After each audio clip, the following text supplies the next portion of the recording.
quilters, and welcome back to the Charlotte's Web Sew Along. This is the third video and the wrap-up video, so I'm excited to finish up. I'm going to show you my quilted quilt and also how to add a facing to it. And a facing is really just an alternative to regular binding, but the binding does not show on the front. So I will walk through how to do that with you and show you how I quilted my quilt and how the blocks are looking put together. So I am hoping you guys are all having a good time with these blocks and enjoying how they are coming out. And let me show you what I've done. So here is my top, and I am really happy with how the quilting came out. I just did a spider web all around these blocks. You can see here. And I did not quilt in the center of my, like I guess you'd call these the stars, but I am going back and I am hand stitching using pearl cotton and a big stitch. I am hand quilting in these, and I will probably add maybe a secondary star inside this star. I'm staying away from the centers because there's a little bit of bulk there, but I used, let me see here, I used this Quilter's Dream blend. It's 70 cotton, 30 poly, and it is wonderful. I have recently been turned on to this by a friend of mine, and I just love how it feels. I was a little concerned because I haven't put together a quilt with a muslin foundation before. I thought maybe it was going to be heavy or stiff, and it is just wonderful. So if you're looking for a batting and you use the muslin technique to make this, maybe consider that, because it adds just enough weight without being too much. So that is what I did for my quilting. And let's see, let me show you the back. On the back side, whoops, you can see a little more of my quilting. I pieced my back. So you can see, you know, kind of half of the spider web on these sides, and, you know, you can see it up here. And then these, of course, are open. The blocks that I've quilted by hand are on the black, and you can't even see my stitches from this side. But anyway, so that's the back side. And this, of course, is a baby quilt for my first grandson, who is just 5 months old, and I'm so excited for his first Halloween. But I am going to show you how to face this quilt. So facing is just a little bit of an alternative to binding. So let me just fold this a little bit so I can show you. So the first two sides you're going to do are the opposite, or are two opposite sides. And I've got some binding strips made. You're going to make them the same way that you normally do. I cut mine at 2 1/4 inches, but you can use anything between 2 and 2 1/2. And I typically use 2 1/2.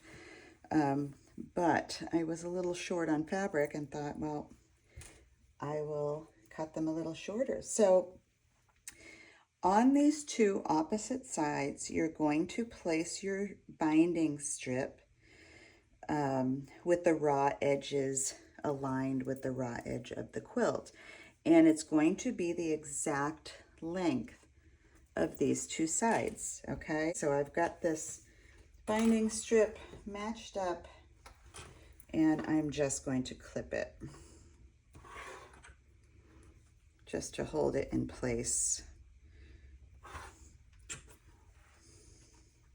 Oops. Now this technique, the binding will be turned to the back of the quilt, and you won't see it at all on the front, which gives it a little more of a modern look, and it's great for wall hangings. I have a few wall hangings done this way, and you know, I really like it. It's not framed in by a traditional binding. So, okay. Now, once you get those two sides done, this is all going to be turned to the back after it's sewn. So you've got two sides done, and now we're going to do the other two sides. Just fold this, and you can see how wonderful this quilt is, just so light and such a surprise to me. I was expecting it to be a little bit stiffer, and I'm actually kind of excited to wash it and get it nice and soft for my little grandbaby. Okay, so we're going to do the same thing on these two sides. The only difference is this strip is cut 1 inch shorter than your side. So I've got an extra 1/2 inch here and an extra 1/2 inch on this side too. And the purpose of that is to keep the bulk in the corner reduced. So I'm going to go ahead and clip this. But I wanted to also just share with you one other tip.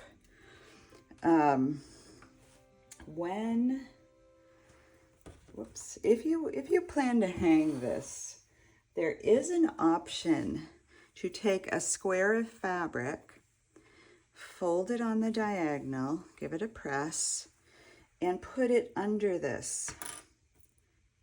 Now, here we go. You can't really see it in this corner well, but you put that under. You do the same thing with your strips, except you can make all of them a 1/2 inch short. They don't all have to go to the corner. As a matter of fact, as long as they are, you know, at least 1 inch under this triangle, you're good.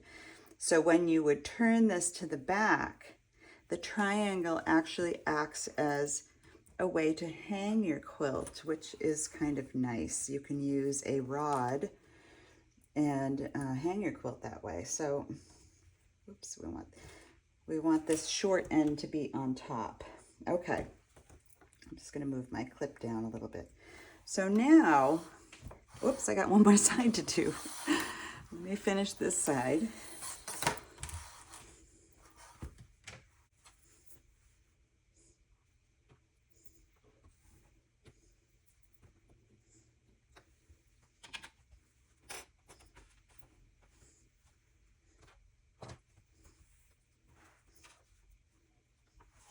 Okay, so now I have all 4 sides done. Raw edges aligned with the raw edges of the quilt, and my fold is on the inside, just like a normal binding. So this isn't necessarily less work, but it's not more work, and you might like the finished look of it. So now I'm going to take this to my machine, and I am going to sew a 1/4 inch all the way around, and I don't have to connect any binding strips. I'm going to go right around this corner. I'm going to use a walking foot on my machine, which helps pull, you know, the bottom and the top of the quilt at the same time. So that is kind of a helpful tool to have. If you have a walking foot, I would definitely put it on and use it. And let me go sew this, and I will show you what happens when you turn it to the back. So you can see I have all my bindings sewn on now, and I've clipped 3 of the corners. So I have this one corner left to do, but I wanted to show it to you first so you could see what it will look like. And, you know, it looks like it's wrong, but it's not. So I am going to go ahead and I'm going to just clip off this corner without clipping my stitches, of course. so I can turn it more easily. So I've just clipped some of the bulk away, and I have a little tool to help me, poke this out, but whoops. We're just going to take it, see if I can get my hands to work here, and turn it to the back. So just turn it right around to the back, push this corner out, and this is all going to turn just like this. I could probably do a little bit better with my my point there, but just to show you, I'm now going to go around and clip this, and I'm actually not going to go around the whole thing because I like to press all of this binding away from my quilt top and then turn it under, so I make sure that this is all nice and pressed. So I'm going to go do that, and then I'm going to show you what it looks like, and then I'm going to hand stitch this.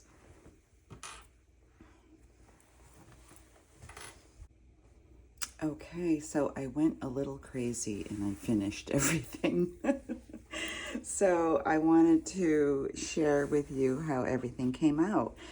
I went around my binding and stitch it by hand, just with an applique stitch along the edge. And then I decided, because it's a baby quilt and it's probably going to be washed quite a bit, I decided to add a running stitch in pearl cotton along the entire edge too, so it would be reinforced. So I am very pleased with how it came out, and I only need to add a little bit of stitching now inside my stars, and it will be complete. So there is my finished quilt, and you can see what it looks like from the top. It is not framed in, and I love, love, love this look. So I hope you give it a try if you haven't tried it before. And I also wanted to show you a couple of samples that I have done in the past. So let me pull those out. I'll set this aside here. So here is a wall hanging that I did, and I wanted you to see how it looks without any binding on it. And of course, this girl is a total free spirit and does not want to be boxed in. Here is what it looks like from the back. This one I used a 2.5-inch strip, which is really my go-to. But that is an example of a wall hanging. And I've got a couple of more here. This one is one block from a quilt that's called Lucetia, and I keep it in my design studio. I did the same thing on this quilt, and you can see on the back side, I've also used a 2.5-inch strip for this one, and I used the same fabric. I did the same fabric on this too, but it's all in white, and you can see what it looks like with a print. And I just really enjoy this. I hope you give it a try and like it as much as I do. Here is another little wall hanging that I have also done in this method. You can see on the back I used the same fabric, and that's, just the way it worked out. It's not necessarily a choice that I make on every one, but I also added on this one a little hanging pocket. So that is another example. Put that aside. And then, of course, I just wanted to show you in comparison to something like this, which has a binding, and I actually like the look of this with a binding on it. So it really depends on what you're quilting and how you want it to look.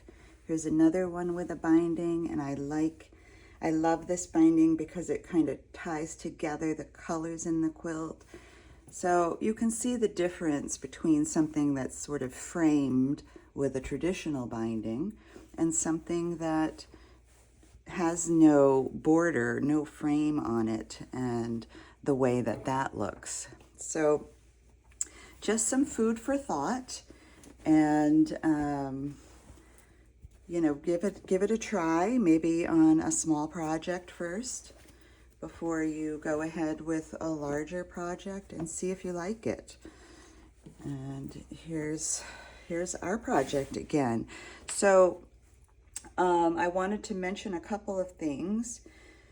There is a video by Purple Cat Studio, who her name is Tracy. She shares a video on how to paper piece this block, and I will link to that.